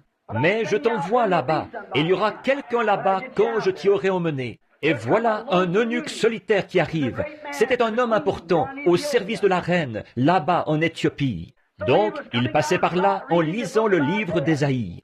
Et le guide a dit, « Approche-toi du char. » Et il a dit, « Comprends-tu ce que tu lis ?» Il a dit, « Comment pourrais-je comprendre? Il n'y a personne pour me guider. » Oh là là! Mais Philippe, il avait le guide. Amen. Et il a commencé par ce passage et lui a annoncé la bonne nouvelle de Christ. Amen. Le guide. Il ne lui a pas parlé d'un credo, il lui a parlé du guide, Christ. Et il l'a baptisé dans l'eau là-bas. Assurément. Oh, j'aime vraiment ça. Quand Israël a quitté l'Égypte pour aller dans le pays promis, dans Exode 13, 21, Dieu savait qu'il n'avait jamais fait ce trajet auparavant. Un trajet de seulement 40 000, mais ils avaient quand même besoin que quelque chose les accompagne. Ils se seraient égarés. Alors Dieu leur a envoyé un guide. Exode 13, 21, quelque chose comme ceci. J'envoie mon ange devant vous, la colonne de feu, pour vous garder dans le chemin, pour les guider jusque dans ce pays promis. Et les enfants d'Israël suivaient ce guide, la colonne de feu la nuit, la nuée pendant le jour. Quand elle s'arrêtait, il s'arrêtait. Quand elle faisait route, il faisait route. Et quand il les a eu emmenés près du pays, et qu'ils n'étaient pas dignes d'y entrer, il les a conduits dans le désert de nouveau. Il ne voulait pas y entrer avec eux. C'est ce qui se passe pour l'Église aujourd'hui. C'est sans doute la patience de Dieu aujourd'hui, comme à l'époque de Noé. L'Église serait déjà partie si elle s'était tout simplement redressée et mise en ordre. Mais il est obligé de nous entraîner ici et là, ici et là, ici et là. Israël était bien loin de s'en douter quand il poussait des cris en voyant les soldats morts de l'Égypte, les chevaux noyés, les chars de Pharaon renversés. Ils avaient remporté la victoire. Moïse était dans l'esprit, il chantait dans l'esprit. Marie dansait dans l'esprit. Et les filles d'Israël couraient de long en large sur la côte, en poussant des cris et en dansant. Ils n'étaient qu'à une distance de quelques jours du lait et du miel. Ils étaient bien loin de se douter que, parce qu'ils se sont mis à rouspéter contre Dieu et contre le guide, ils en auraient encore pour 40 ans. Et nous nous retrouvons dans le même état. En partant d'ici, je vais à Shreveport. Le Saint-Esprit est descendu il y a 50 ans, au jour d'Action de grâce, en Louisiane, au jour d'Action de grâce. Comme l'Église a perdu du terrain depuis le temps. Vous rendez-vous compte que l'Église catholique romaine, à ses débuts, c'était l'Église pentecôtiste? C'est la vérité, c'est exact. C'était une Église pentecôtiste. Mais les dignitaires formalistes se sont introduits et ont changé les Écritures de Dieu en traditions qu'ils ont instituées. Ils y ont ajouté des dogmes et tout. Et regardez ce qu'ils ont maintenant. Pas la moindre trace de l'Écriture nulle part. Ils ont substitué une chose à une autre, un morceau de pain au Saint-Esprit. Ils ont substitué l'aspersion à l'immersion. Ils ont substitué le Père, le Fils et le Saint-Esprit au Seigneur Jésus-Christ. Ils ont substitué tous ces grands oracles de Dieu qui nous avaient été prescrits. Ils sont loin, bien loin, très loin de la doctrine biblique. La Pentecôte est descendue en Louisiane il y a 50 ans. Et si ce mouvement demeure encore 200 ans, il sera plus éloigné que l'Église catholique. S'il continue à perdre du terrain comme il l'a fait au cours de ces 50 dernières années, parce qu'il continue à ajouter tout le temps, constamment. Les prédicateurs à l'ancienne mode, c'est terminé. Les réunions dans la rue, on n'en entend plus du tout parler. Tout ce qu'on retrouve, c'est un tas de choses de Hollywood qui se sont ajoutées. Des femmes aux cheveux coupés courts, qui portent des shorts, maquillées et tout le reste, et qui se disent chrétiennes. Une espèce de petit Ricky avec sa guitare, qui court partout. Et les femmes avec la robe tellement serrée, c'est comme, ça ressemble à une saucisse de Francfort épluchée, avec la peau par-dessus presque. Elles se trémoussent sur l'estrade, elles courent partout sur l'estrade en dansant, avec des pendants aux oreilles. Et une de ces nouvelles coupes de cheveux, style femme du président, et ensuite, appelez ça du christianisme. Ce qu'il nous faut, c'est une religion à l'ancienne mode, envoyée de Dieu, qui brûlera, qui exterminera en la brûlant toute cette mondanité de l'Église. Il nous faut revenir au Saint-Esprit et au feu, revenir à ce qui ôte toutes les impuretés en les brûlant, à ce qui ramène la prédication à l'ancienne mode, faire du ciel quelque chose de haut et de l'enfer quelque chose de chaud, droit comme un canon de fusil. C'est ce genre de prédication-là qu'il nous faut. Mais faites ça aujourd'hui et votre assemblée va voter votre renvoi. Il arrive que de bons prédicateurs soient détournés du droit chemin par leur assemblée. C'est pour cette raison que je ne fais partie d'aucune dénomination. Je n'ai qu'un quartier général et il est au ciel. Partout où il m'enverra, j'irai. Tout ce qu'il dit, je le dis. Nous ne voulons pas d'une dénomination. Si jamais cette église parle de dénomination, vous venez de perdre votre pasteur. Je ne traînerai pas là-dedans, pas même 5 minutes. Toutes les églises qui se sont formées en dénomination se sont dégradées. Nommez-moi une seule dont ce ne serait pas le cas, et nommez-moi une seule qui se soit jamais relevée. C'est le Saint-Esprit qui est envoyé pour conduire l'église, et non un groupe d'hommes. Le Saint-Esprit est infiniment sage. Les hommes deviennent formalistes, indifférents. Dieu leur a dit qu'il leur enverrait un guide, qu'il les conduirait sur le chemin. Et tant qu'ils suivaient cette colonne de feu, tout allait bien. Il les a conduits jusqu'à la porte du pays promis. Et là, ils ne devaient pas aller plus loin. Ensuite, Josué, le vaillant combattant. Vous rappelez-vous le jour où il leur a dit, « Sanctifiez-vous, dans 3 jours Dieu ouvrira le Jourdain ici, et nous traverserons. » Maintenant, regardez bien ce qu'il a dit. J'aime ça dans l'Écriture. Il a dit, « Restez tout près, derrière l'arche, car vous n'avez pas encore passé par ce chemin. » L'arche, qu'est-ce que c'était? La parole. Ne suivez pas les voies de votre dénomination. Maintenant, restez derrière la parole, parce que vous n'avez pas encore passé par ce chemin. Et frères, si jamais il y a eu un temps où l'Église chrétienne devrait s'examiner, c'est bien maintenant. Nous sommes en plein au moment où cette grande réunion a lieu à Rome, maintenant même. Des distinctions sont en train d'être faites. La confédération des églises, alors que toutes ces dénominations se réunissent dans une confédération pour former l'image de la bête, exactement telle que le dit la Bible. Et vous savez ce que nous avons dit ce matin dans les messages. Et nous y voilà, tout est là, c'est tout près, à la porte. Et les gens qui continuent à suivre des credos, vous faites mieux de rester derrière la parole.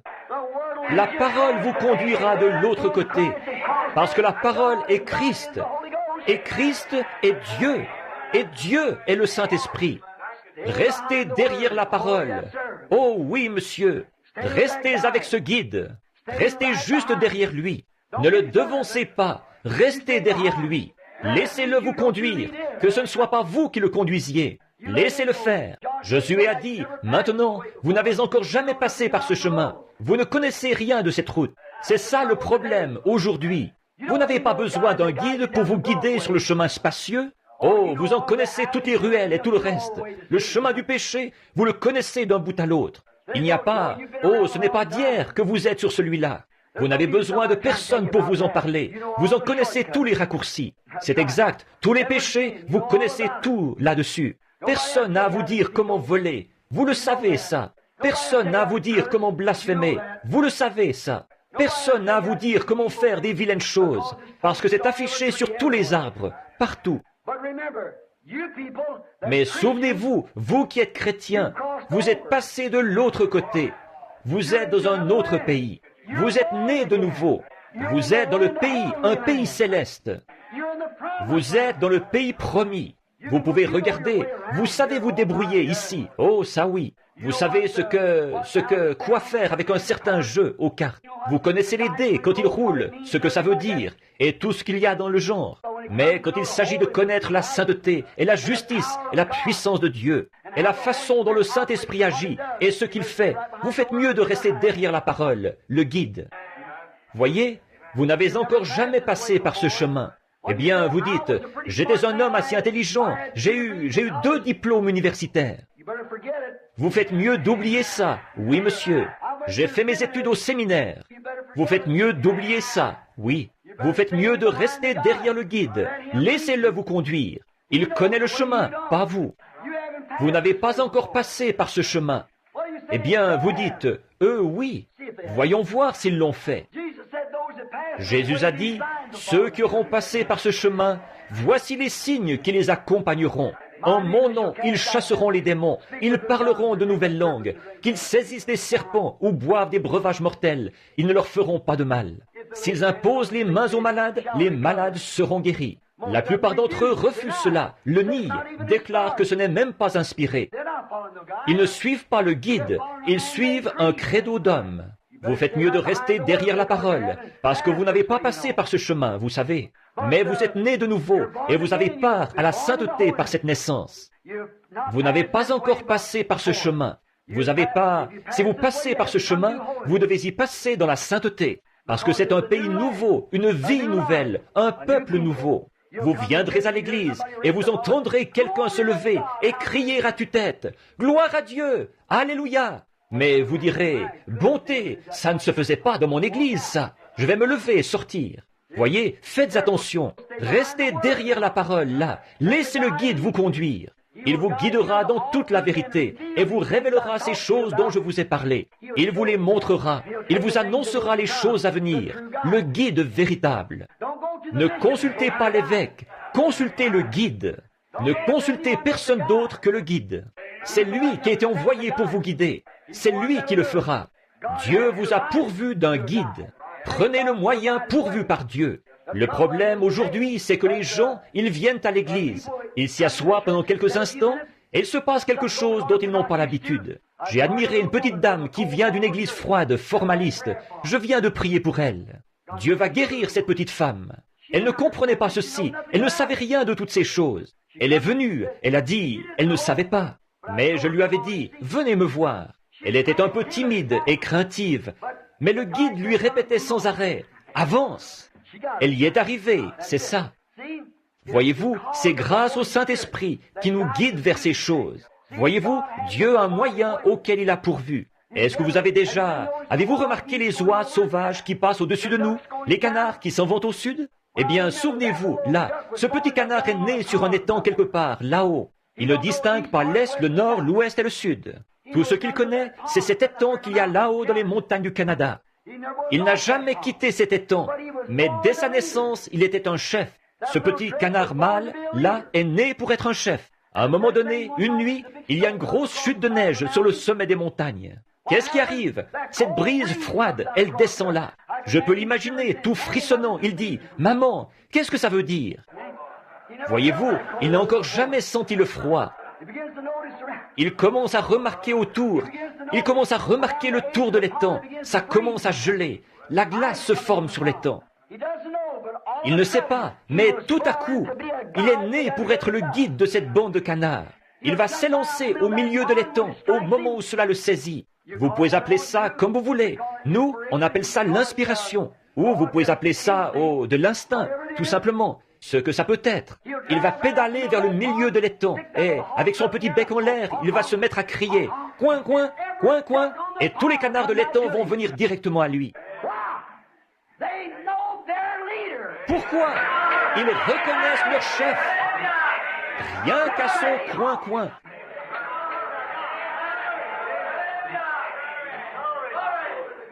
Si la trompette rend un son confus, qui pourra se préparer au combat? Exact. Qui peut se préparer au combat si la trompette rend un son confus? Eh bien, si ce petit canard rend un coin-coin confus, qui va se préparer à l'envol? Ce petit canard-là, avec son petit bec en l'air, là, il va pousser son cri. Coin-coin, coin-coin, et tous les petits canards vont venir à lui. Coin-coin, coin-coin, les voilà qui s'amènent.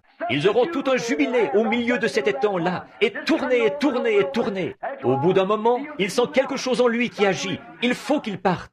Il va placer ses ailes et s'envoler de cet étang, monter dans les airs et décrire un cercle 3 ou 4 fois. Il part en ligne, aussi droite qu'il le peut, vers la Louisiane. Tous les canards derrière lui. Coin, coin, coin, coin, le voici. Pourquoi? Il est un guide. Amen. Les canards reconnaissent leur guide. L'Église, non. Oui, il sait quoi faire. Regardez ces vieilles oies qui viennent de tout là-bas en Alaska. Or, il y a toujours un vieux jar qui les conduit. Et ces oies doivent observer très attentivement ce jar. Elles doivent savoir de quoi parle ce jar. Avez-vous lu ça dans le magazine Look, il y a environ 4 ans? Il y avait un vieux jar, une fois, qui ne savait pas ce qu'il faisait. Et il a conduit une bande d'oies jusqu'en Angleterre. C'est exact. On n'en avait jamais vu en Angleterre auparavant. Pourquoi? Elles n'avaient pas remarqué leur chef. Ce vieux jar ne savait pas où il allait. Et maintenant, elles sont là-bas, elles ne peuvent pas revenir. C'est ça qui se passe avec beaucoup de ces oies aujourd'hui. Elles se promènent encore en groupe. Ils disent, le magazine Look disait que ces oies se promènent en groupe. Elles volent partout au-dessus de l'Angleterre. Mais elles ne savent pas comment s'en retourner. C'est la même chose pour certaines oies que je connais. Vous vous regroupez, des grandes réunions de réveil, vous invitez un prédicateur de réveil à venir prêcher quelque temps, mais vous ne savez pas où vous allez. Vous vous promenez en rond, parce que vous avez une espèce de jar qui vous conduit dans une java dénominationnelle, au lieu de vous ramener à la parole de Dieu, de vous ramener au baptême du Saint-Esprit. Et ensuite, on se demande pourquoi on n'a pas de réveil de nos jours. Voyez, vous devez avoir ce son particulier. Ce son, c'est la trompette de l'Évangile, qui fait retentir l'Évangile, chaque parole de Dieu. Pas un credo, pas une dénomination, mais la Bible, le Saint-Esprit. Voici les signes qui accompagneront ceux qui auront cru. Voyez? Et les voilà qui partent sur la route. Un vieux jar, une fois, on raconte que toute une bande s'est tuée à cause de lui. Il les avait emmenés avec lui en essayant de voler dans l'obscurité. Il ne savait pas où il allait lui-même. Et ils se sont tous heurtés contre les montagnes, là-bas. et quelques-uns ont volé en morceaux, se sont fracassés. C'est sûr, ils doivent reconnaître ce son qui leur est particulier. Ce petit canard-là, s'il a ce son particulier, et que tout le monde le sait, ils ont un petit jubilé quand ils se regroupent, et les voilà qui partent vers le sud. Pourquoi descendent-ils là-bas? Là-bas, il ne fait pas froid. Or, si Dieu a donné au canard assez de bon sens pour savoir échapper au froid, combien devrait-il en donner à l'Église? Si le canard peut faire ça par instinct, qu'en est-il du Saint-Esprit dans l'Église? Il devrait nous conduire loin des vieilles formalités et des credos et tout, jusque dans un baptême glorieux et merveilleux du Saint-Esprit. C'est ce qui produit la vertu, la connaissance, la patience, la piété et le Saint-Esprit. C'est à cela que conduira le vrai guide, parce qu'il ne sortira de sa bouche rien d'autre que l'Évangile, que la parole de Dieu. Certainement, vous avez besoin d'un guide. Quand les mages, ils ne savaient rien de Dieu. Ils étaient des faiseurs de magie, des magiciens. Ils étaient là-bas, en Orient. Vous savez, la Bible dit, nous avons vu son étoile en Orient. Nous sommes venus pour l'adorer. Ils étaient de l'Ouest. Ils ont regardé vers l'Est et ont vu son étoile. Ou ils ont regardé vers l'Ouest. Ils étaient en Orient. Nous étions en Orient et nous avons vu son étoile à l'Ouest. Voyez, nous avons vu son étoile en Orient. Et voyez, ils étaient en Orient. Quand nous étions en Orient, nous avons vu l'étoile et nous sommes venus pour l'adorer. Je peux m'imaginer voir ces hommes se préparer à partir. Je peux m'imaginer une des épouses qui dit, dis donc, tu as fait tous tes bagages, mais où est ta boussole? Il a dit, je ne vais pas me servir d'une boussole cette fois. Elle a dit, comment feras-tu pour te rendre de l'autre côté des montagnes? Souvenez-vous, il fallait qu'ils franchissent le Tigre et qu'ils traversent les plaines. Bref, ils allaient faire un voyage de 2 ans à dos de chameau. Comment y arriveraient-ils? Elle a dit, eh bien, tu n'emportes même pas de boussole. Il a dit, non, tu vas te rendre comment?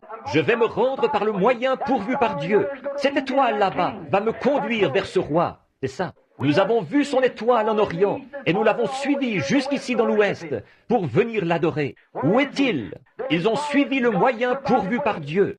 Ils ont été retardés pendant un petit moment par un tas de credos là-bas. Ils sont entrés à Jérusalem et ils se sont mis à monter et à descendre la rue, ces gens avec leurs beaux vêtements, et ils disaient, où est-il? Où est le roi des Juifs qui vient de naître? Eh bien, c'était la capitale, ça, c'était Jérusalem. Certainement que la grande église devrait être au courant.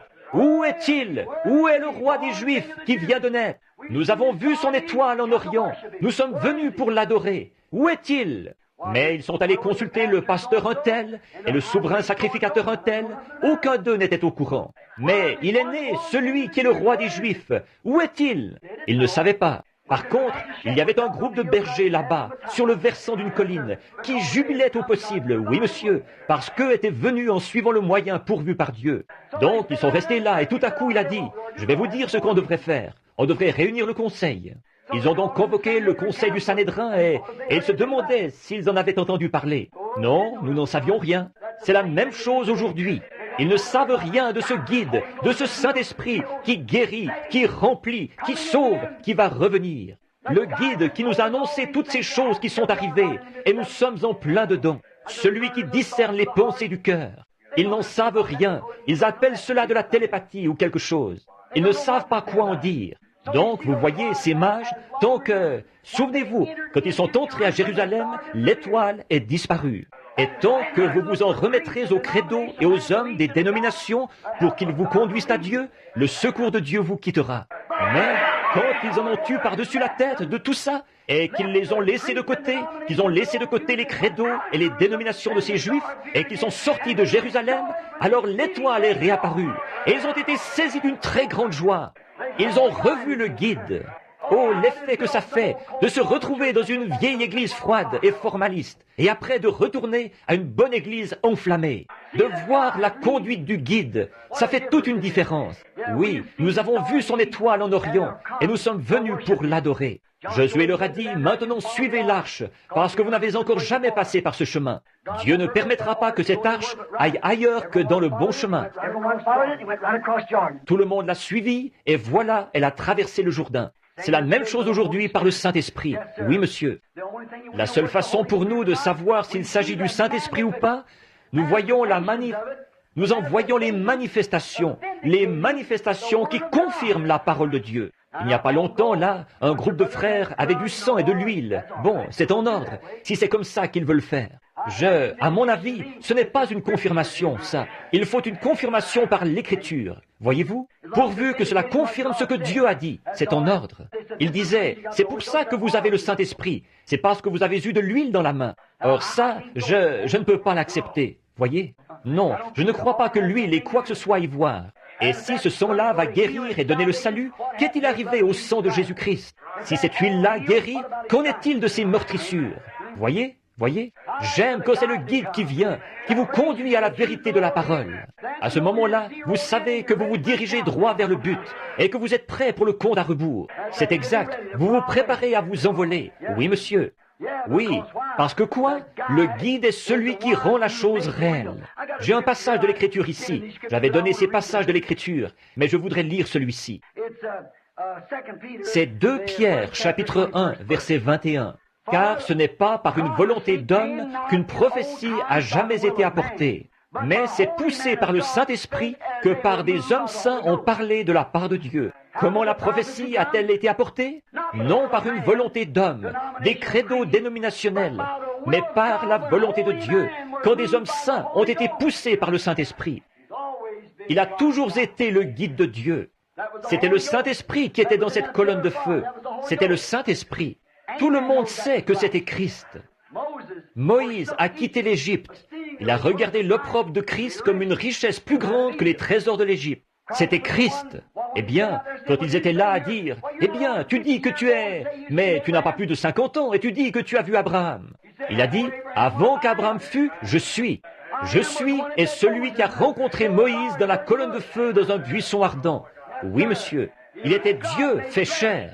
Pas une troisième personne, la même personne, dans une fonction différente. Pas 3 dieux, 3 fonctions d'un seul Dieu. Exactement. Bien, donc, l'Écriture. Toujours quand Dieu pourvoit, il pourvoit parce qu'il y a de mieux. Quand Dieu a pourvu d'un moyen de fortifier son Église, il y a pourvu parce qu'il y avait de mieux. Quand il a donné à Adam et Ève dans le jardin d'Éden, ce qu'il leur a donné, c'est sa parole. Restez derrière cette parole, et là vous êtes en sûreté. Mais si vous en sortez, le jour où vous en mangerez, ce jour-là, vous mourrez. Dieu n'a jamais changé sa stratégie. Et Satan n'a jamais changé la sienne. La façon dont il s'y est pris pour s'introduire dans Adam et Ève, c'est comme ça qu'il s'introduit dans les gens aujourd'hui. Comment ça? En cherchant à raisonner la chose. Allons, il est raisonnable de penser que Dieu ne ferait pas ça. Oh, Dieu a dit Satan, mais sûrement qu'un Dieu saint ne fera pas ça. Sûrement qu'il le fera, parce qu'il a dit qu'il le ferait. Et c'est ce que les gens disent aujourd'hui. Oh, attends un peu, là. Tu ne crois pas vraiment que si je vais à l'église et que je paye ma dîme, et que je fais ceci, cela, que Dieu me rejetterait? À moins de naître de nouveau, un homme ne peut même pas comprendre le royaume de Dieu. Voyez, il n'y a pas d'excuse. Eh bien, le pauvre vieux, la pauvre vieille, c'est une brave âme. La seule façon qu'ils puissent jamais voir Dieu, c'est en naissant de nouveau. C'est tout. Peu m'importe qu'ils soient petits, qu'ils soient âgés, qu'ils soient jeunes, quoi qu'ils aient fait, combien ils sont allés à l'église, combien de dénominations ils connaissent, combien de credos ils peuvent réciter. Vous devez naître de nouveau, sinon vous n'êtes même pas sur le fondement pour commencer. C'est tout à fait exact. Alors, vous voyez, vous avez besoin du guide. Il vous guidera vers la vérité, et la vérité est la parole. Il vous guidera. Et il en a toujours été ainsi. Dieu n'a jamais à changer quoi que ce soit, puisqu'il est infini et qu'il sait ce qui est le mieux. Il est omniprésent, il est omniscient, il est tout. C'est exact, c'est ce que Dieu est. Alors, il n'a pas à changer. Bien. Il est celui qui confirme le chemin dans lequel il vous conduit. Le Saint-Esprit, le guide, est celui qui confirme la parole même qu'il enseigne. Or, Luc a été conduit par le guide à dire « Allez par tout le monde, prêchez l'évangile à toute la création. Celui qui croira et qui sera baptisé sera sauvé. Celui qui ne croira pas sera condamné. Voici les signes qui accompagneront ceux qui auront cru. En mon nom, ils chasseront les démons, ils parleront de nouvelles langues, ils saisiront des serpents, ils boiront des breuvages mortels, ils imposeront les mains aux malades, et les malades seront guéris. » Et la Bible dit qu'ils s'en allèrent partout, conduits par le guide. Vous savez, ils prêchaient la parole avec les signes qui l'accompagnaient. Qu'est-ce que c'était? Le guide qui confirmait que c'était la vérité. C'était la ligne d'action de Dieu. C'est ce qui a été établi. C'est là son programme. Il ne peut pas le modifier parce qu'il est infini. Amen. Il ne peut pas le modifier. Il est Dieu. Moi, je peux changer. Je suis un homme. Vous pouvez changer. Vous êtes un homme ou une femme.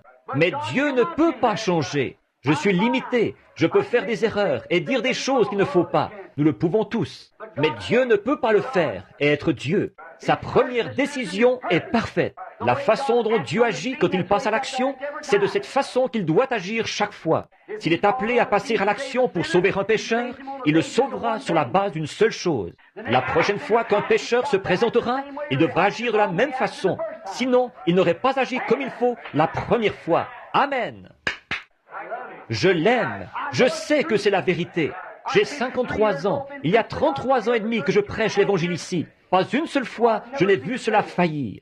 Je l'ai vu mis à l'épreuve tout autour du monde, 7 fois, au milieu de toutes sortes de religions et tout le reste, devant un demi-million de personnes même, à un moment donné, et jamais cela n'a failli.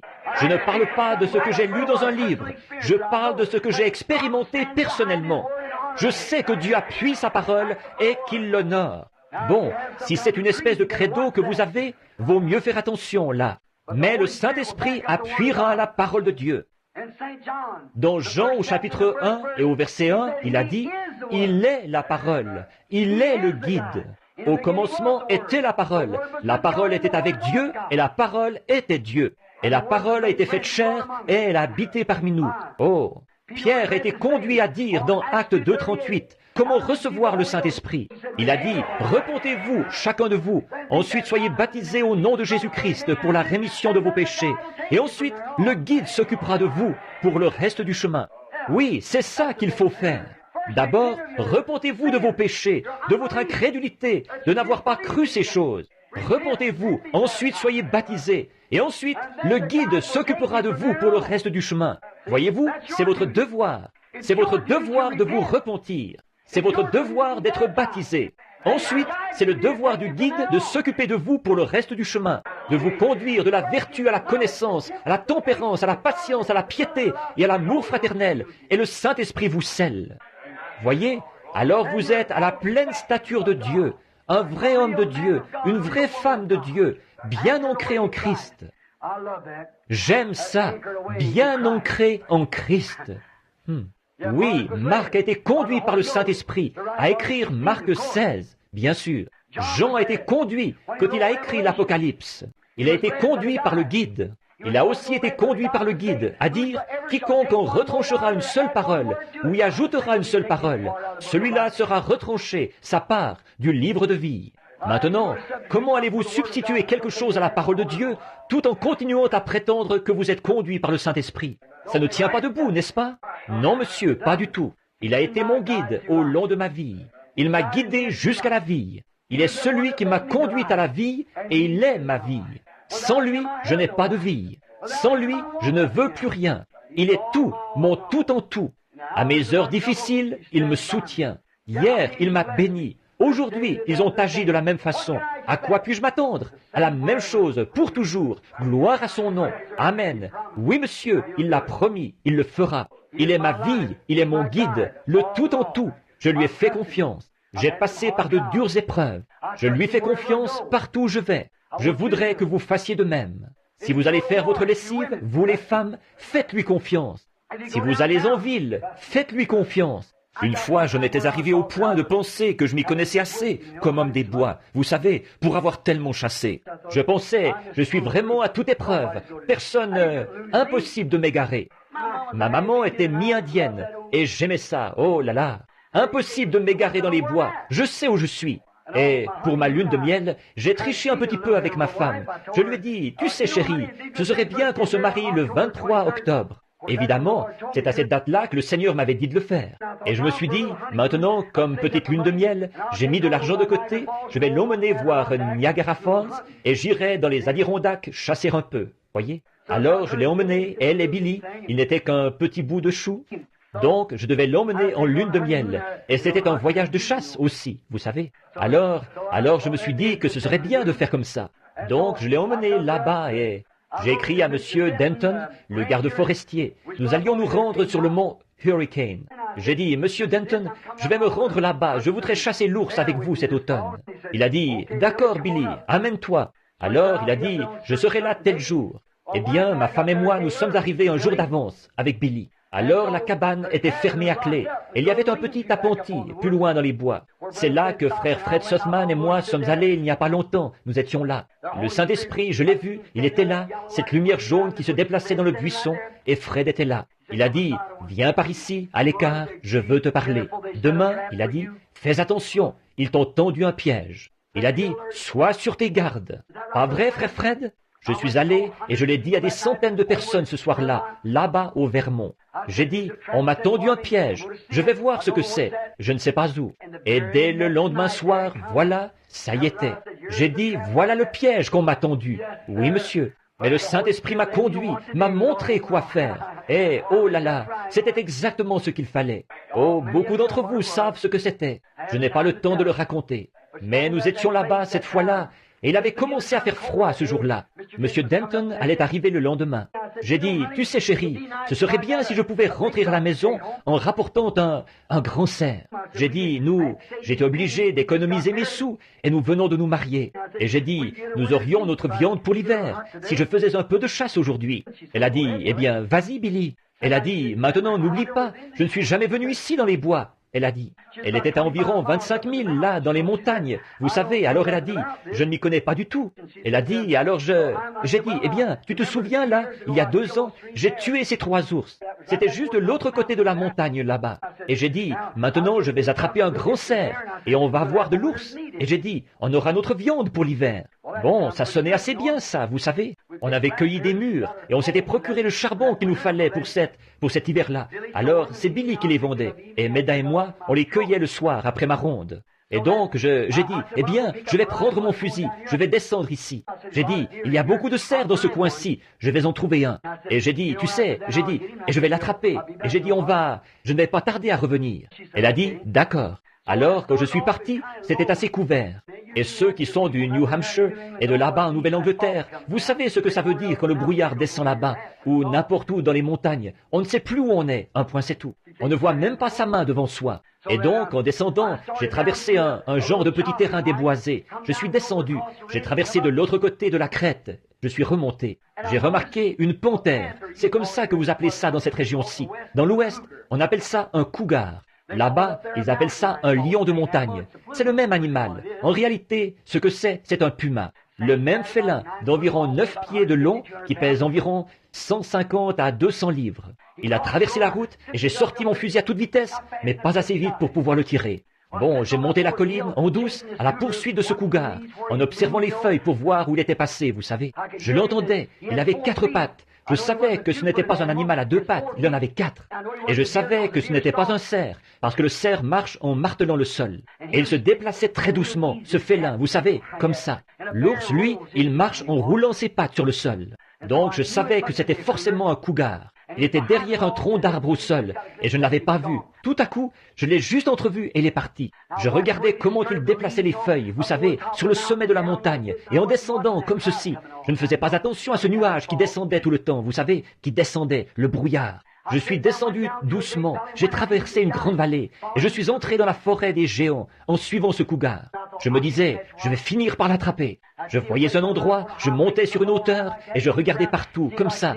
Je jetais un coup d'œil furtif pour voir si je pouvais le voir. J'écoutais très attentivement, puis je me baissais de nouveau, doucement. On entendait le craquement des broussailles, bien en avant de moi, il sortait. Voyez-vous, là, il était arrivé jusqu'aux arbres. À ce moment-là, je ne pouvais plus suivre sa piste. Voyez-vous, il était plus futé, là, il montait aux arbres, et il sautait d'un arbre à l'autre. Il savait que là, je ne pourrais plus suivre sa piste.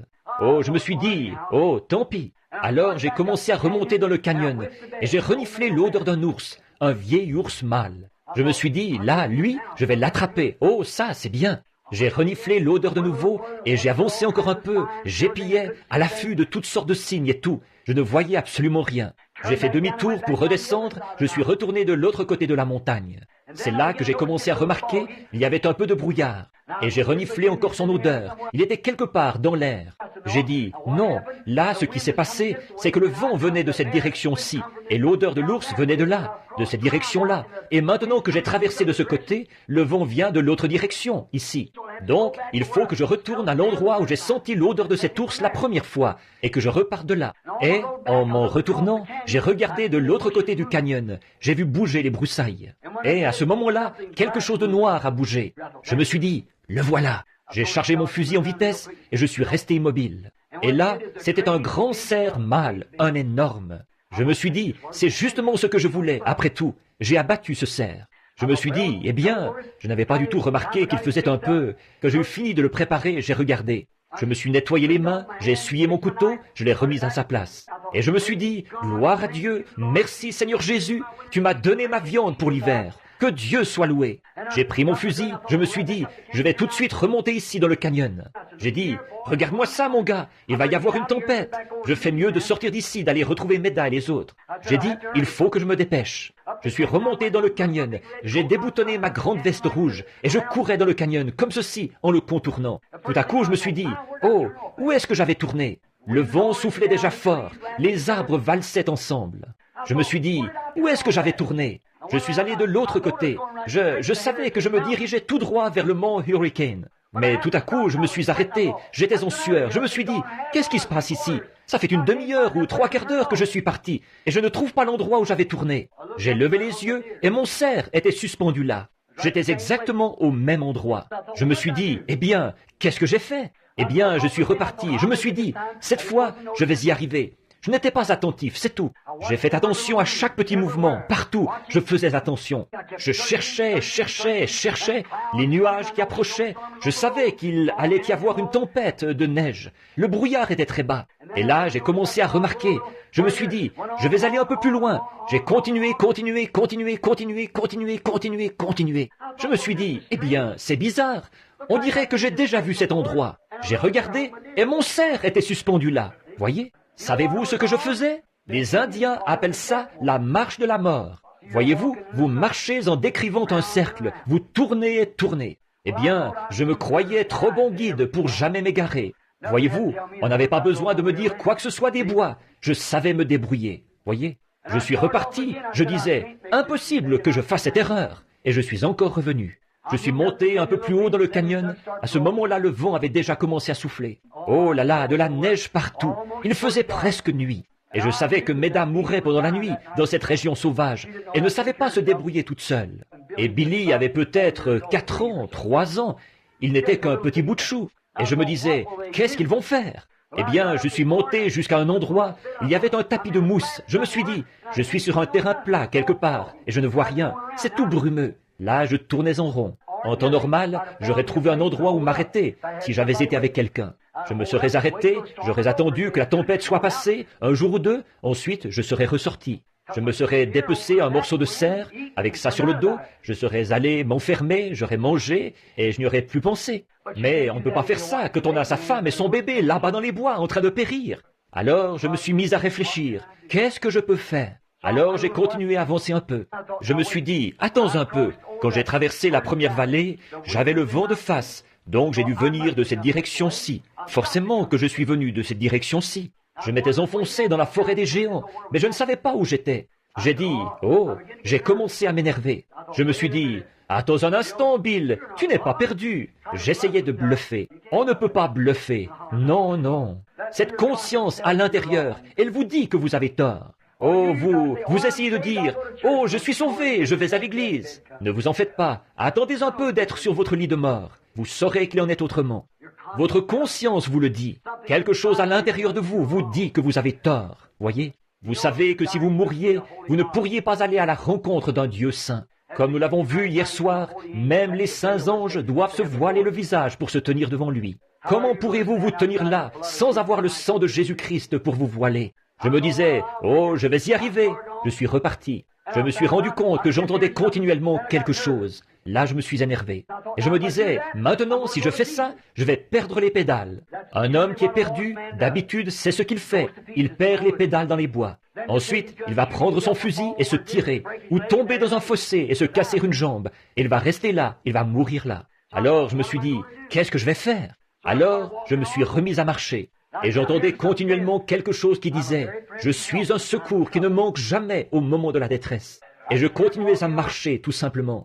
Je me disais « Maintenant, je vois bien que je commence à être un peu ma boule. Là, j'entends une voix qui me parle. » Je continuais à avancer, et là, je sifflotais, vous savez. Je me disais « Allons, je ne suis pas perdu. Tu sais où tu es, mon gars. Qu'est-ce que tu as? Tu ne peux pas te perdre. Tu es trop bon chasseur pour ça. Tu ne peux pas te perdre. » Je me vantais, vous savez, j'essayais de bluffer pour passer au travers. Vous ne pouvez pas bluffer. Tout au fond ici, il y a une petite roue qui tourne, qui dit « Mon gars, tu es perdu, et tu le sais. Voyez, tu es perdu. » Je continuais à avancer. « Oh, je ne suis pas perdu, tout ira bien. Je vais retrouver mon chemin pour sortir. » Les choses ont commencé à prendre un drôle d'aspect. Le vent tout près. La neige s'est mise à tomber, une petite neige en bouillie. Nous on dit « grésiller ». Et je pensais à ma femme et au bébé. Je me disais, oh là là, tout à coup, j'ai encore entendu cela qui disait, je suis un secours qui ne manque jamais au moment de la détresse. J'étais ministre de l'Évangile à l'époque, je prêchais ici même au tabernacle. Alors je me suis dit, eh bien, qu'est-ce que je peux faire? Je me suis arrêté, j'ai regardé partout, et là le brouillard était déjà tombé. Ça y était, à ce moment-là, il n'y avait plus rien à faire. Je me suis dit, oh, qu'est-ce que je peux faire? Je me suis dit, monsieur, je ne suis pas digne de vivre. J'ai été trop sûr de moi. Je pensais que j'étais un chasseur, mais je n'en suis pas un. Et frère, je lui ai toujours fait confiance. Au tir, je détiens des records qui sont accrochés là. Et comme pêcheur, je suis médiocre, mais je lui ai toujours fait confiance. Au tir, je suis médiocre comme tireur, mais il m'a permis d'établir des records mondiaux. Voyez? Tirer des cerfs à 7 ou 800 verges. J'ai un fusil accroché là, avec lequel j'ai tué 35 pièces de gibier, sans manquer un seul coup avec. Lisez ça quelque part, si vous le pouvez. Voyez? Ce n'est pas moi, c'est lui. Je lui ai fait confiance. J'étais là, je me disais, qu'est-ce que je peux faire? Qu'est-ce que je peux faire? Je continuais. Ça se rapprochait de plus en plus, de plus en plus. Je suis un secours qui ne manque jamais au moment de la détresse. Un secours qui ne manque jamais. Je me suis dit, est-ce que c'est Dieu qui me parle? J'ai ôté mon chapeau. J'avais mon chapeau de garde-chasse, avec le mouchoir rouge attaché autour. Je l'ai posé par terre. J'ai ôté ma veste, elle était humide. J'ai déposé ma veste par terre. J'ai adossé mon fusil contre un arbre. J'ai dit, Père Céleste, maintenant je commence à divaguer.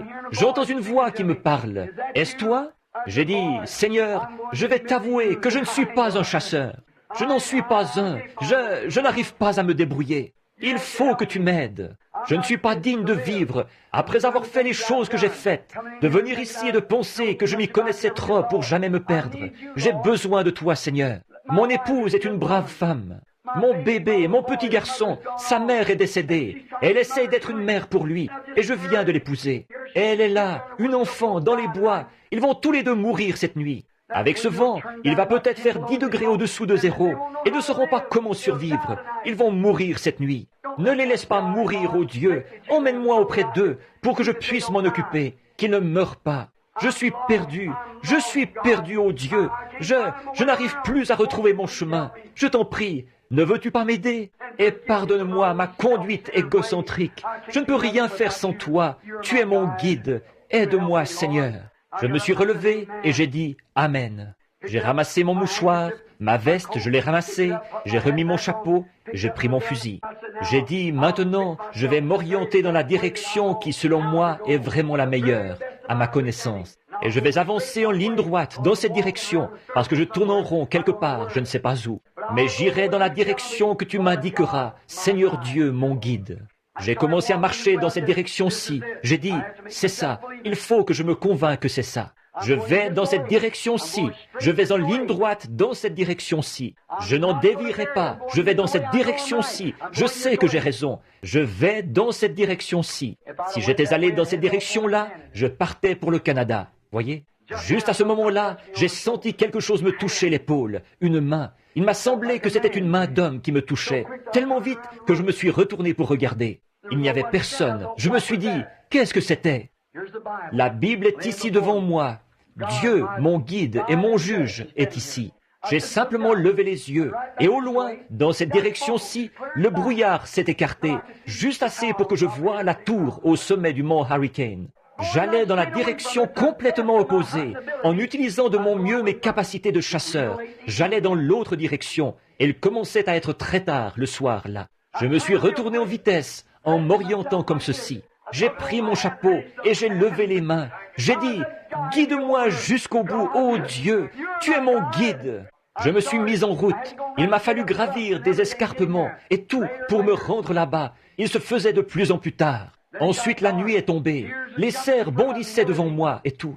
Je n'avais rien d'autre dans la tête que de rester dans cette direction en montant vers cette montagne. Et je savais que si je pouvais arriver jusqu'à la tour, M. Denton et moi, je l'avais aidé à installer la ligne ce printemps-là. Nous avions fixé le fil du téléphone à partir du mont Hurricane jusqu'en bas, sur une distance de peut-être 3 000 et demi ou 4 000 jusqu'au camp. Et c'était le long d'un petit sentier, mais avec la neige qu'il y avait là, on ne pouvait pas distinguer le sentier, voyez? Et le vent qui soufflait et tout, il faisait noir. Et avec ce blizzard et tout ça qui se déroulait, on ne pouvait pas savoir où on était. Eh bien, la seule chose à faire pour moi, après que la nuit a été tombée, et je ne savais pas, je savais que j'allais dans une direction, et tout droit sur la montagne.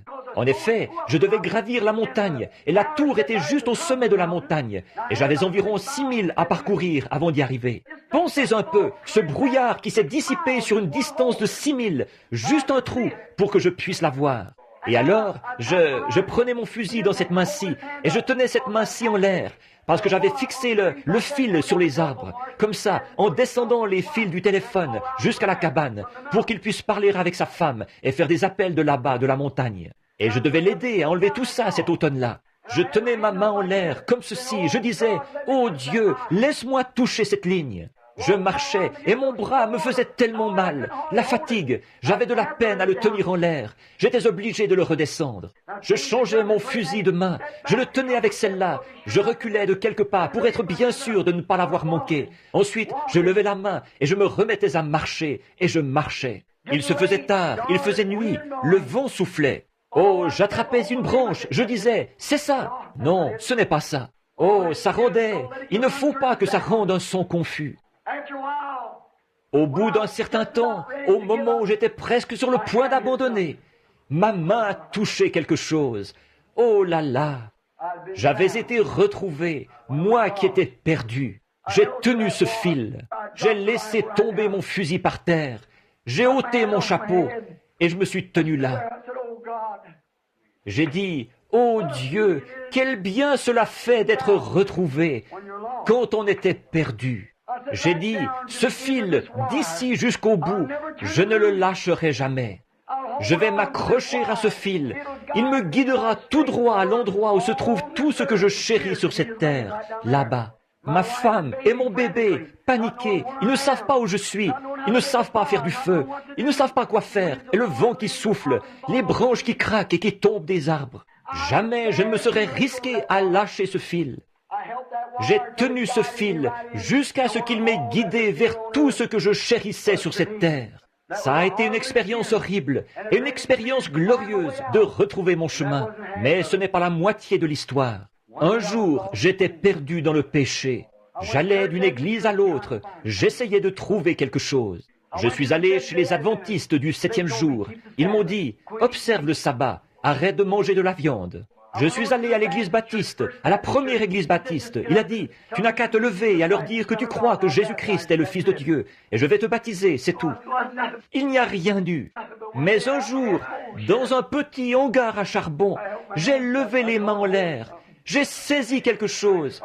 Ou je vais le dire comme ceci, quelque chose m'a saisi. C'était une corde de sauvetage, le guide. Et il m'a conduit en sûreté jusqu'ici. Je n'enlèverai pas ma main de ce fil. Je tiens mes mains levées vers lui. Que les credos et les dénominations fassent ce qu'ils voudront. Moi, je m'accroche au guide. En effet, tout ce qui a jamais été sur cette terre et tout ce qu'il y a au ciel et qui m'a jamais été précieux se trouve au bout de cette corde. Il m'a conduit en toute sécurité jusqu'à présent. Je vais lui faire confiance pour le reste du chemin. Quand lui, le Saint-Esprit, sera venu, il vous guidera et vous conduira dans toute la... Mes amis, c'est ce qui m'a amené à être où j'en suis aujourd'hui. C'est ce qui a fait de moi ce que je suis. C'est avec joie que je vous le présenterai. C'est le seul guide que je connaisse sur cette terre et là-haut. Il est mon guide quand je vais à la chasse. Il est mon guide quand je vais à la pêche. Il est mon guide quand je parle à quelqu'un. Il est mon guide quand je prêche. Il est mon guide quand je dors.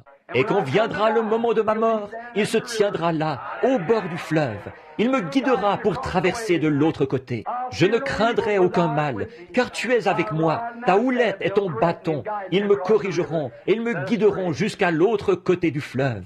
Prions.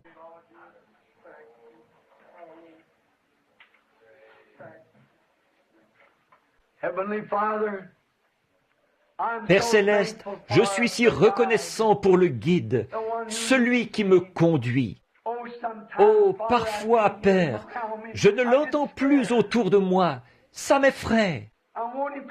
Je veux qu'il soit près de moi, parce que je ne sais pas à quelle heure j'arriverai au fleuve. Je veux qu'il soit près de moi. Ne me quitte jamais, Seigneur. Je ne peux pas parler, je ne peux pas prêcher, je ne peux pas chasser dans les bois, je ne peux pas pêcher sur la rive, je ne peux pas conduire ma voiture. Sans toi, je ne peux rien faire. Tu es mon guide. Comme je suis heureux de dire à cette assemblée ce soir que c'est toi qui m'as guidé dans toutes ces choses, que c'est toi qui m'as amené là.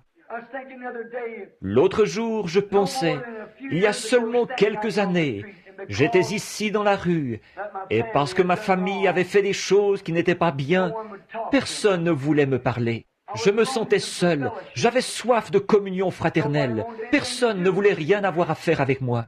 Il disait, son papa est contrebandier d'alcool. Aussi, Seigneur, je voyais que personne ne voulait me parler, et moi, j'aime les gens. Mais un jour, quand j'ai saisi cette corde, maintenant, de penser, Seigneur, qu'il faut que je m'éclipse, que j'aille dans des régions sauvages pour me reposer un peu. Qu'est-ce qui a fait ça? Pas ma personnalité, pas mon instruction, je n'en ai pas. Mais c'était toi, Seigneur, toi, Seigneur. Tu m'as permis de frapper la cible en plein centre. Tu m'as fait attraper le gros poisson, parce que tu savais que c'était mon désir. Tu m'as donné des pères et des mères. Tu m'as donné des frères et des sœurs. Tu m'as donné la santé. Tu m'as donné une épouse. Tu m'as donné une famille. Tu es mon guide, Seigneur. Laisse-moi tenir ta main. Ne me laisse jamais la lâcher. Si une main est fatiguée, je changerai de main.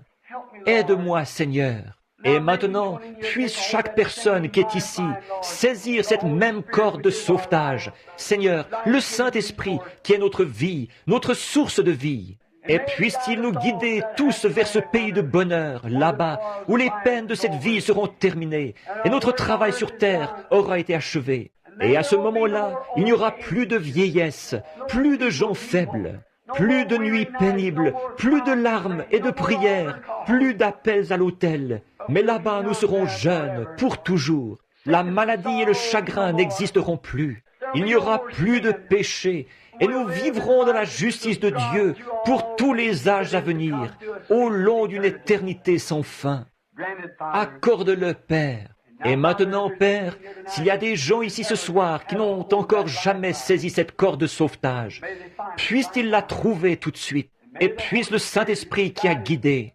Et je peux dire de tout mon cœur, avec ma main posée sur ta parole, il a toujours eu raison. Moi, j'ai souvent tort, mais lui, il a raison.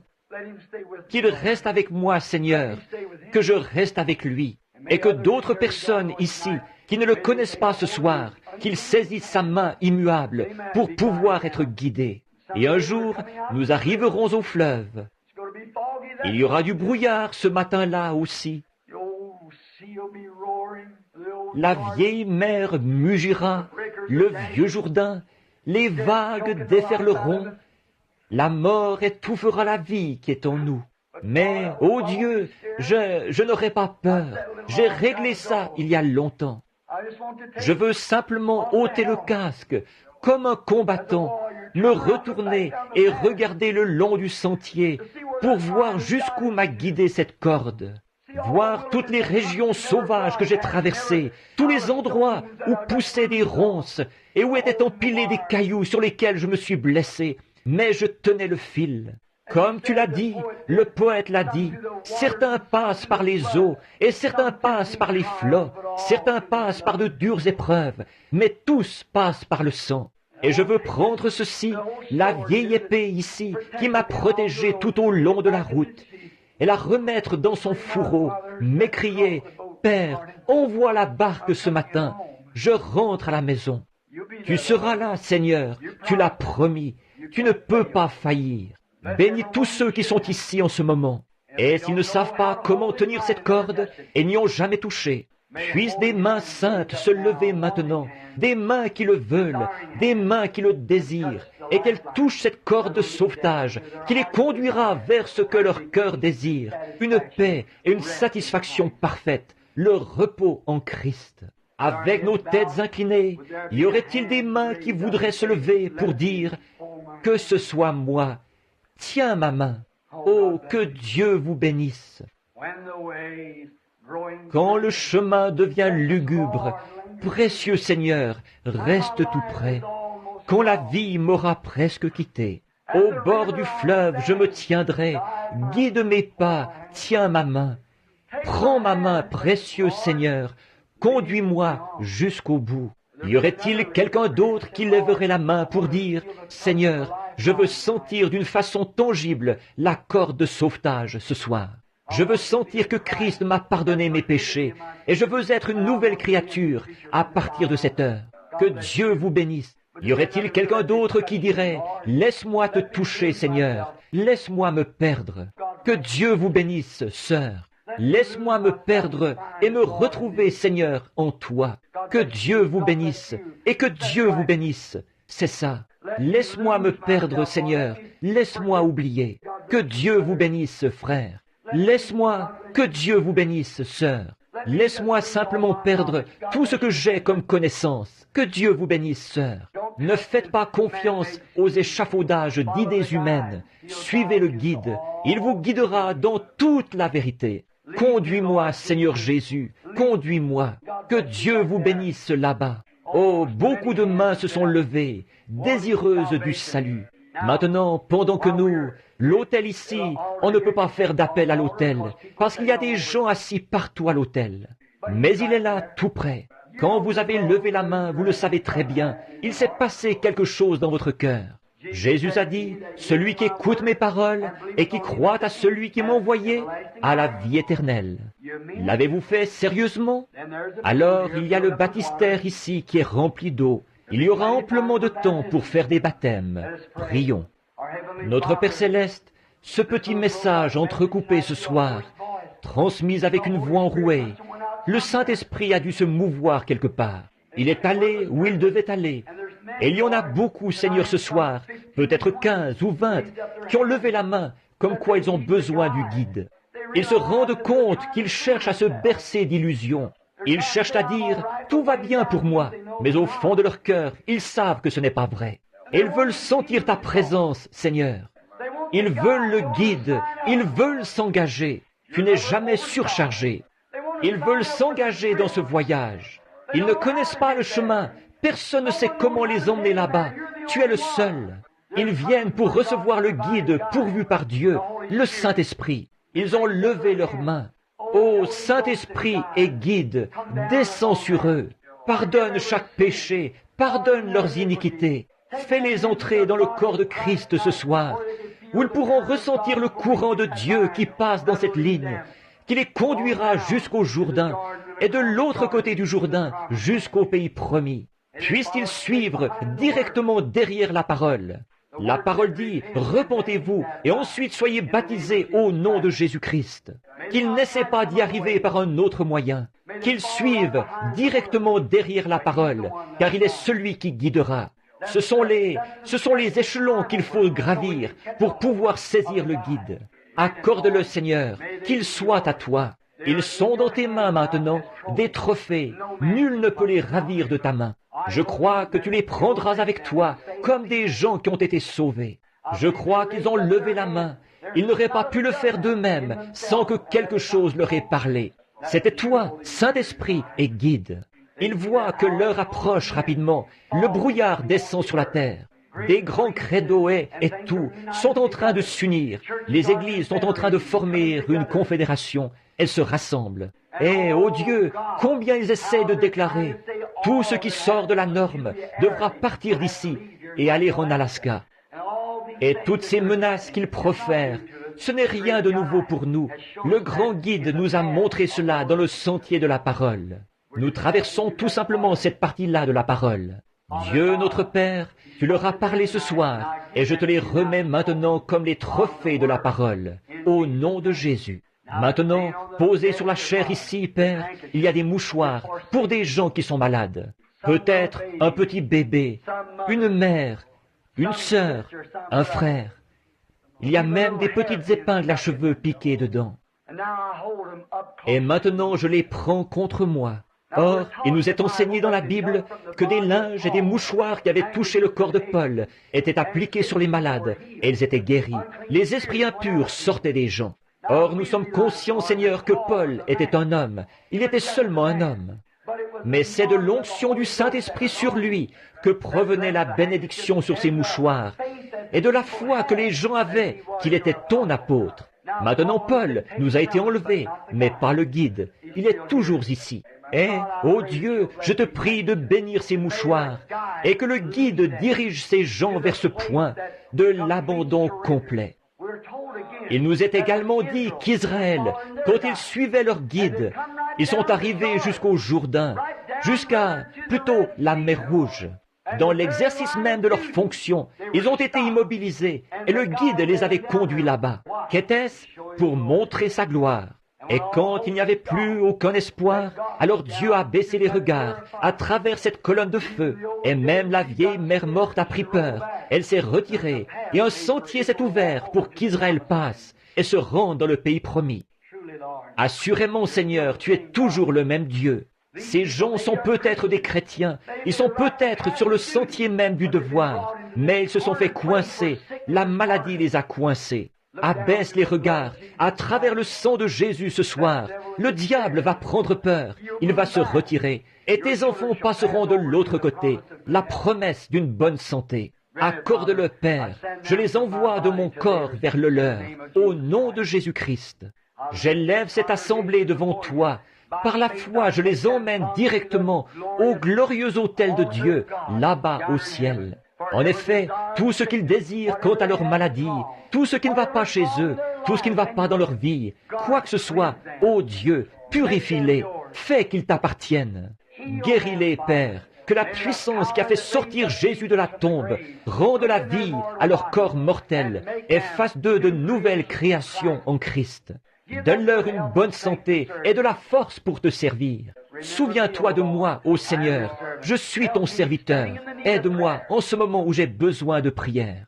Et je prie le Saint-Esprit de nous guider, de nous utiliser et de nous conduire jusqu'au jour où nous verrons Jésus-Christ face à sa glorieuse venue, quand nous le rencontrerons dans les airs à l'enlèvement. C'est au nom de Christ que nous le demandons. Amen.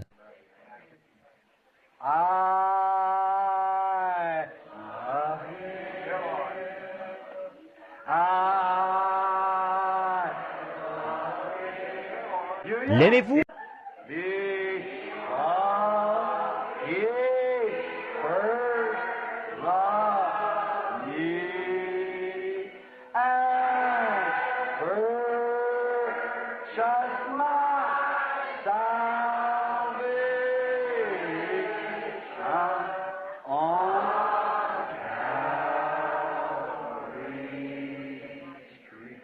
Maintenant, si vous ne vous aimez pas entre vous, ceux que vous avez vus, comment ferez-vous pour l'aimer, lui que vous n'avez pas vu? Maintenant, pendant que nous chantons « Je l'aime », donnons à la personne voisine de nous une chaleureuse poignée de main remplie d'amour.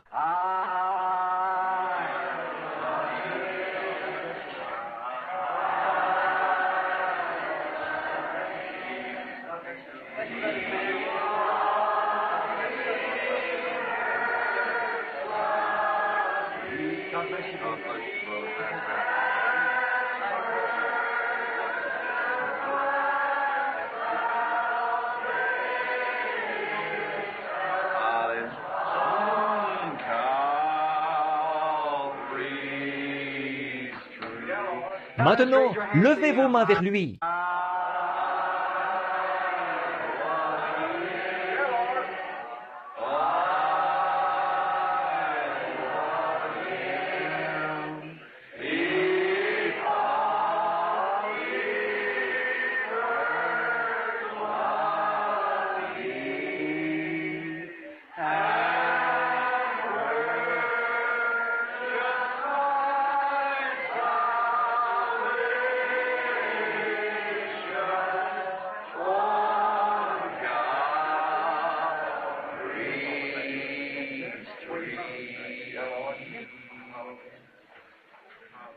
Un bon chant. Est-ce que vous aimeriez en entendre un?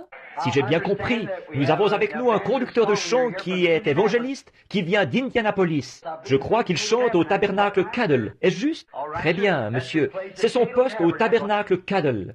Combien se souviennent de Howard Cadle? Oh là là, que Dieu donne le repos à son âme précieuse.